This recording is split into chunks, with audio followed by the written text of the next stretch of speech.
Look at the skyline of a major Indian metropolis. You'll find some of the world's most expensive real estate standing shoulder to shoulder with decaying cessed properties. Land as a factor of production here is astronomically expensive. Rental yields and acquisition costs routinely mimic patterns seen in Tier 1 global financial hubs.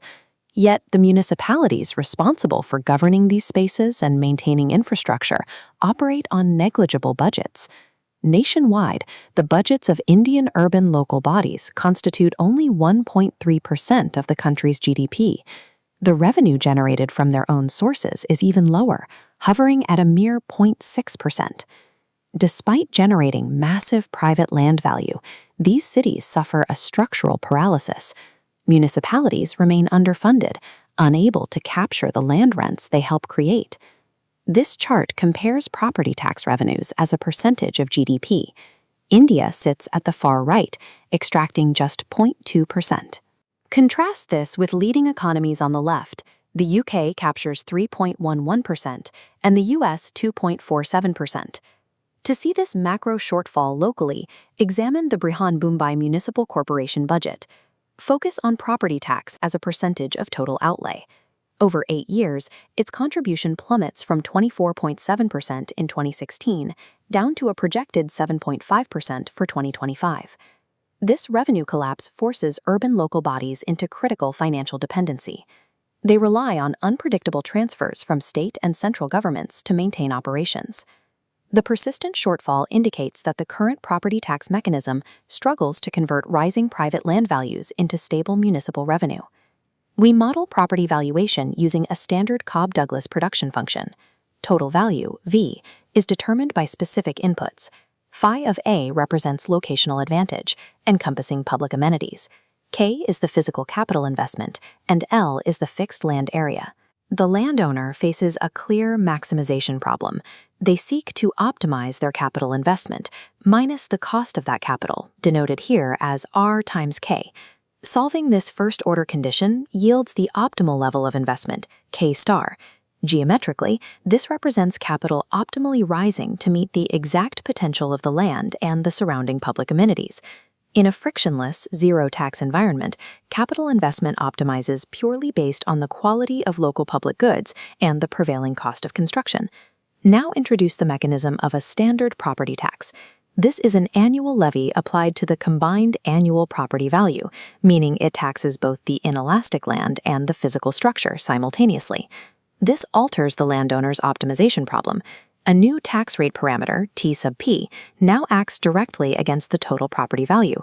Deriving the new first-order condition establishes a compromised equilibrium investment level, K double star. Analytically, this guarantees the new capital investment is strictly less than the first-best tax-free scenario. In the physical market, the tax acts as a direct penalty on structural improvements, artificially restricting the housing a developer is willing to build. A composite property tax functions as a penalty on capital investment.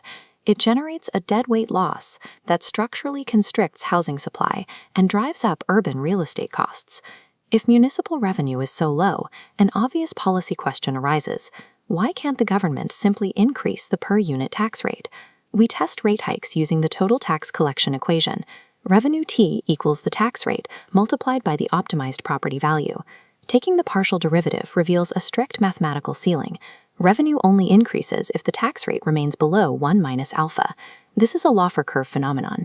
Beyond a certain point, the disincentive to build destroys the taxable property base faster than the higher tax rate can generate revenue. Even when rates remain within optimal bounds, a second friction emerges. Enforcement fails due to information asymmetry between the property owner and the municipal assessor. Under a Nash bargaining model, a surplus is generated when the owner and inspector collude to underreport the true property value, lowering VR. The negotiation splits this tax evasion surplus, determining the exact optimal bribe that maximizes financial gains for both corrupt parties. High composite property taxes compress urban investment and simultaneously create a parallel rent-seeking market where public revenue is systematically negotiated away into private bribes. The locational advantage multiplier, phi of A, is driven by public amenities. A functional city must collect tax revenue, T, equaling the cost of those amenities, G of A. However, capital compression and corruption ensure tax revenue always falls short of this true cost. In the real world, this means that infrastructure projects stall, capital expenditures drop, and overall urban livability declines. This triggers a feedback loop. As amenities degrade, the locational multiplier drops, which mathematically depresses the first best investment level for all future property development. The composite property tax creates a vicious cycle where underfunded public works continuously drag down the optimal capital equilibrium of the entire city. The ultimate policy objective is straightforward. Municipalities must fund local amenities without triggering the capital penalty or creating deadweight loss. Structural reform requires taxing only the perfectly inelastic land value. Shifting the tax burden entirely to land does not alter the optimization calculus for building physical structures. Removing the capital tax instantly restores first best equilibrium, maximizing housing density, and completely erasing the deadweight loss. By shifting taxation from physical capital to inelastic land, municipalities can capture socially generated wealth to fund infrastructure.